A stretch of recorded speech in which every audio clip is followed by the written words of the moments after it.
My talk today is Introduction to the Honeybee. I'd like to talk a little bit about anatomy and a little bit about communication. The bee has two antennae. They're connected by a ball and socket joint, and they can freely move their antenna in any direction. The antenna is covered with sensory glands. These glands are data collecting. They can detect smell, taste, feel, monitor gravity, detect humidity, and detect sound. There's a tiny gland on the bee's antenna called the Johnston gland. The Johnston gland detects vibration, and that's how the bee hears. The bee has no ears.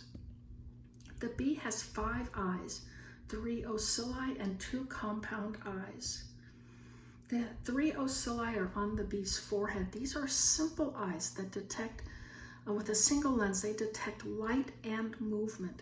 Some people would say these 3 simple eyes are used to navigate in the hive. Others say the ocelli are used to navigate by light outside the hive. It's still controversial. This is a tiny little sweat bee. You can see her 3 ocelli on the top of her head. Bees have 2 compound eyes. These compound eyes are made up of thousands, like 6,000 tiny little hexagon facets, and each facet can detect light, movement, and color. And because of the compound shape, the bee can navigate with this compound shape in relation to the direction of the sun and the angle of the honeybee's eyes. It can detect and navigate by the sunlight with its compound eyes. Coming out of the eyes are hairs, coming right out of the eyes, and they're placed about 1 pollen grain apart. So the bee can transfer and pick up pollen with its eyes. This is a great picture showing the hair coming from the bee's eyes, and you can see the ocella on the top of the bee's head. So what do bees see? Humans see on the spectrum scale of light, they see from about 400 nanometers to about 700 nanometers. Red, orange, yellow, green, blue, indigo, violet. They see the colors of the rainbow. But the honeybee sees from 300 nanometers to about 650 nanometers. So the bee doesn't see the color red, but bees can see ultraviolet light. And oftentimes on flowers, there are small patches of ultraviolet light. So the bee has an exoskeleton, a hard outer cover. The bee has no bones. This hard outer cover is covered in hairs. And these are sensory function. They can collect and help transport pollen.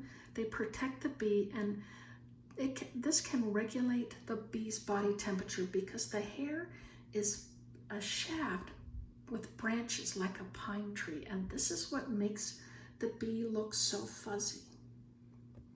Along the bee's body are tiny little holes called spiracles, and each one of these holes has a trachea connected to the spiracle, and that's how the bee breathes. She brings in oxygen, and it comes in through the trachea, and the trachea gets smaller and smaller in tracheoles, and this can bathe the organs in oxygen.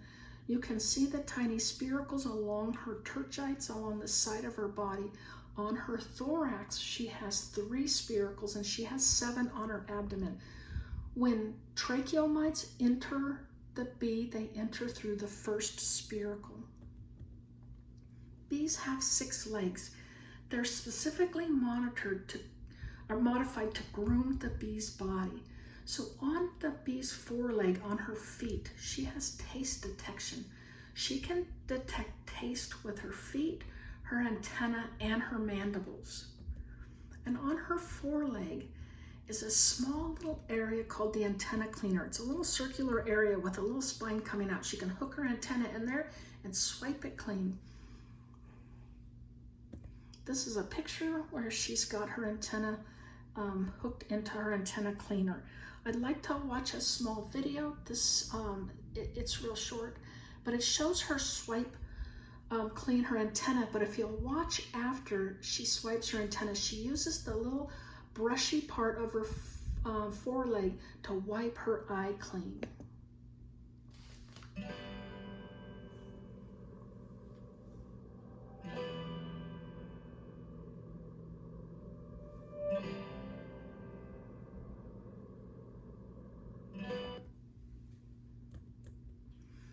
So on her middle leg, she has a tiny little spur that comes out. This spur she uses when she has wax coming from her wax glands down on her abdomen. She can spear the wax flakes, bring them up to her mandibles, and chew the wax and build the comb. On her hind leg, these images don't show how hairy the bee's legs are. I think they want you to see the structure of her exoskeleton, but the tibia portion of the hind leg of the bee is a complex group of hair called the corbicula, and this, or sometimes called the pollen basket, and this is where the bee can pack and store the pollen to take back to the hive. And she uses this little thing in the center called the pollen packer, or the pollen press, to help pack the pollen to send back to the hive. So the bee's wings, she has a forewing and a hind wing paired, and when she's in flight, she can hook the wings together with this little series of hooks called the hamuli. And when she hooks her wings together, she uses this for flight, for a more surface area. But when she's at rest, she can unhook these hamuli and fold her wings back. And the structure of the wing is made up of veins throughout the wing. They're hollow. They can carry the heme lymph and nerves inside these hollow veins. And the hollow veins make up the support structure of the bee's wing. And there's a little area called the marginal cell. The marginal cell is a long, skinny cell at the end of the bee's wing. It's symmetrical. It's long and skinny and round on both ends. Every honeybee in America has this specific marginal cell. Looks just like this, skinny all the way through. So if somebody was to show you a picture, hey, is this a honeybee? Or you find an old, dead, decayed, half-eaten bee and the wing is still intact, you can look at the wing and say, I'm confident that this is a honeybee because this marginal cell. So here's a honeybee. You can really see how long and thin, right on the forewing, the marginal cell is on a honeybee. This is a bumblebee, and this is her marginal cell down here. It's thick and it tapers down. And this marginal cell on a mason bee, you can see it's just thick everywhere, kind of pointed on the ends. And this is a leafcutter bee. This leafcutter bee, it's a shiny, colorful bee because it's probably a tropical bee. But the bees in Arizona, the leafcutter bee, they're just kind of average, but their wing looks very much like this. It has a thicker portion and it tapers down to a point. And once again, this is a honeybee wing. You can see its marginal cell. You know for sure this is a honeybee. So on the wing of some insects, they have a little area called the pterostigma. The pterostigma is usually right up as the wing starts to curve. And it's a thickened, dark patch of extra cells in this small, well-defined area of the bee's wing. This is to reduce vibration. It's believed that an insect with a pterostigma can increase their flight by 20%. So even tiny hovering insects can have a pterostigma, and they believe that that helps them when they're slow moving and hovering. This is a sweat bee. It's a very tiny little bee, but you can see its well-defined pterostigma on the front of the wing. So we'll talk a little bit about communication. Communication, hormones, pheromones, and dance. So we'll talk about hormones first. Hormones come from an endocrine gland in the body, and they work to control the body's function. Tiny amounts of hormones. The one hormone I want to talk about today is called juvenile hormone. Juvenile hormone from the larva and the pupa tell the larva and pupa when to molt.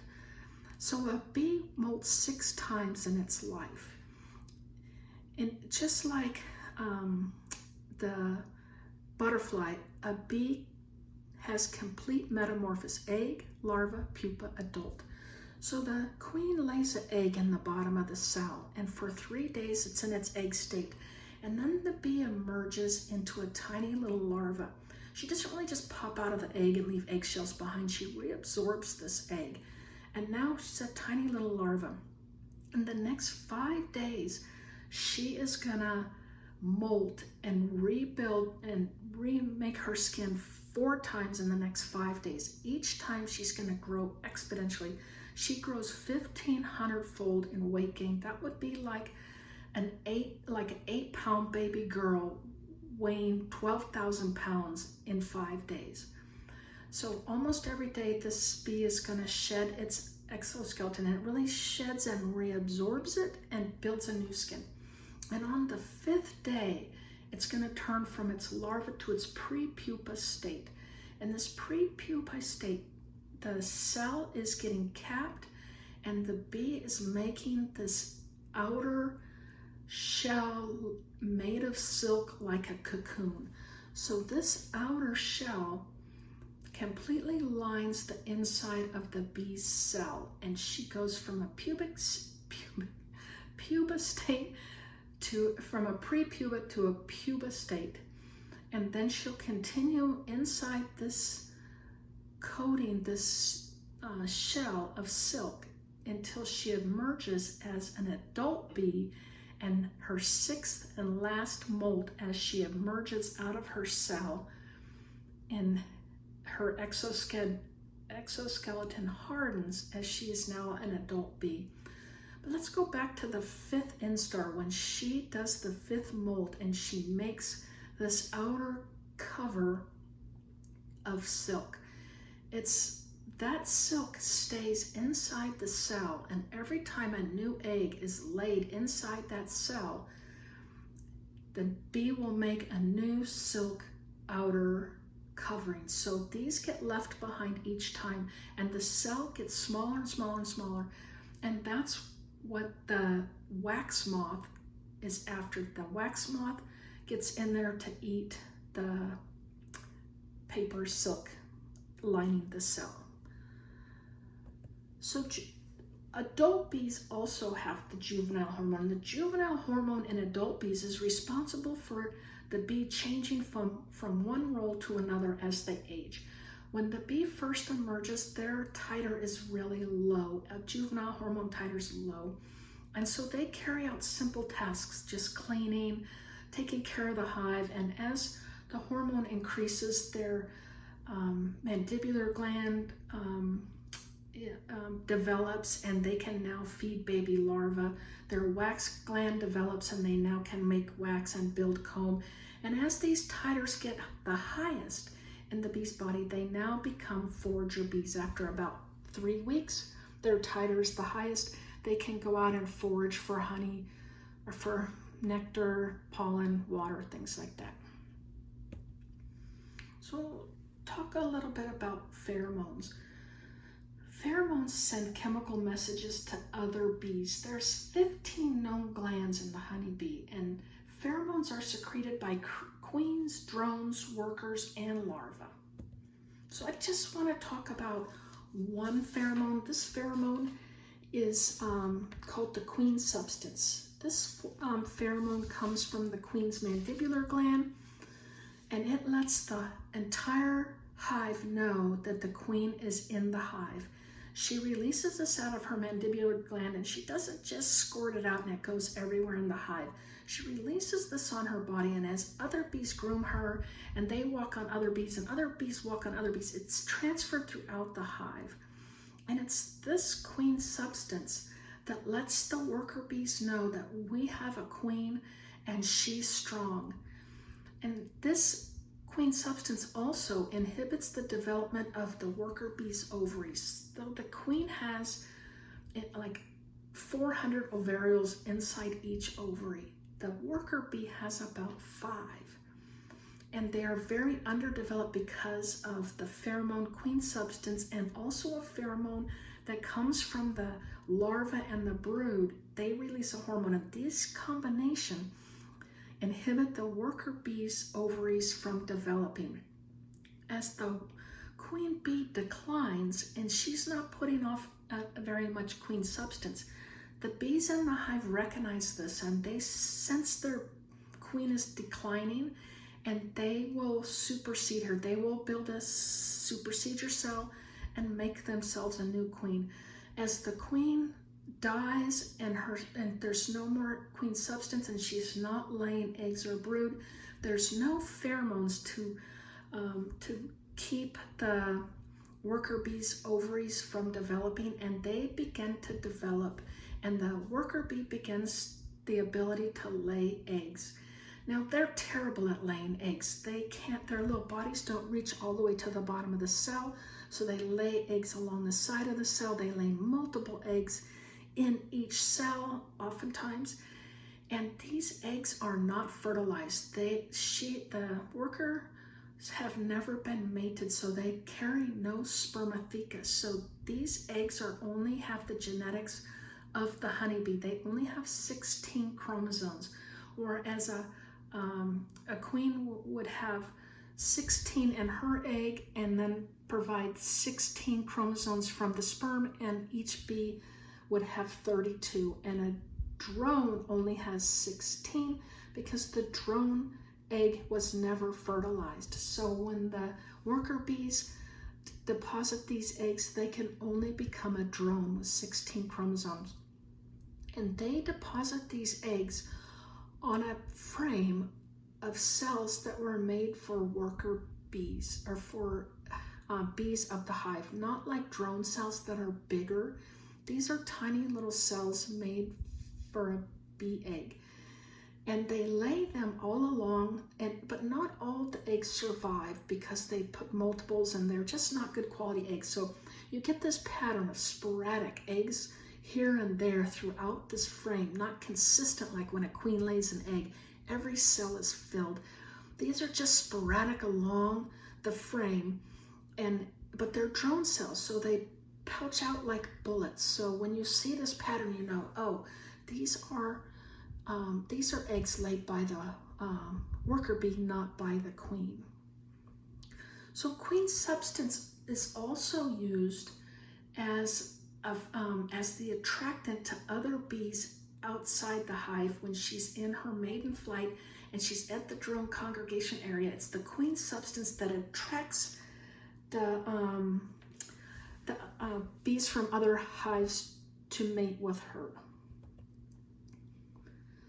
So there's also pheromones in worker bees. There's many pheromones, but I just want to talk about one, and this is a pheromone that comes from the Nasonoff gland. This is a sweet lemon scent pheromone that comes off the gland, of the Nasonoff gland, at the end of the bee's abdomen, down by the stinger.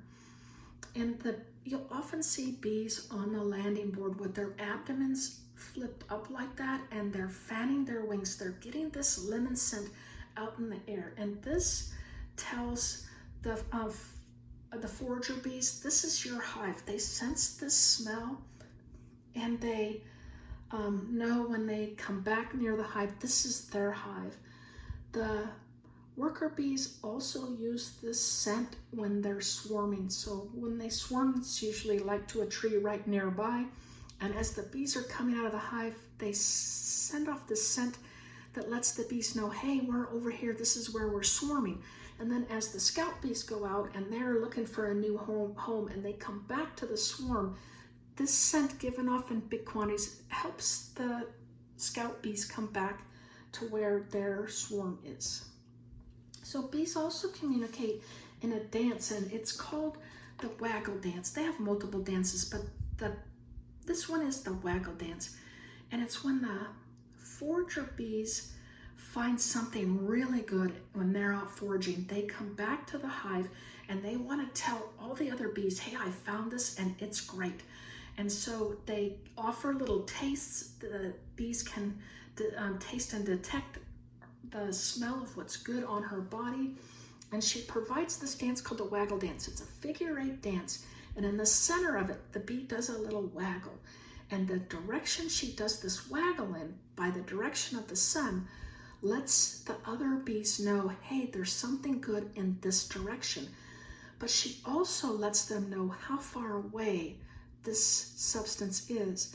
So there was a study done at, like, I think it was Oregon State, but there's probably been many studies where they took sugar water and they took it like a mile out, and then they took another sugar water about 3 miles out in another direction, and they took a little bees and they put Dot on their back, and they went back to the hive and they watched these bees come back and dance, and they found that if they were way out at the sugar water, like 3 or 4 miles out, they would do this little waggle portion of the dance in a very short amount of time, like 15 seconds. They would probably only do this little waggle portion maybe 3 times. But if they were from the sugar water that was only a mile out, they would waggle like 5 or 7 times on this little dance. So they're letting the bees know not only what direction, but also how far away the substance is.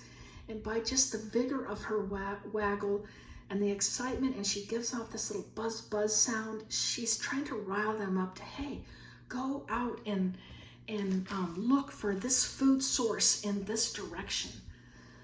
So I'd like to show a little movie, and this little movie, I like the way it describes how the bee orients with the sun when she does her waggle dance.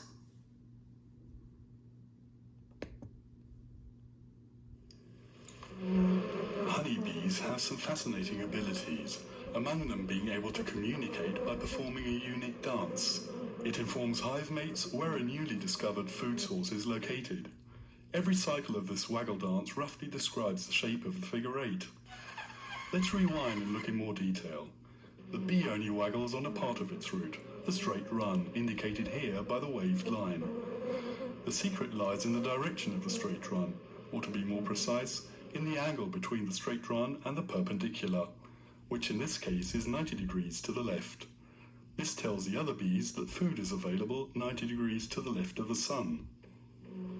If the angle is 60 degrees to the right, they'll be flying 60 degrees to the right of the sun.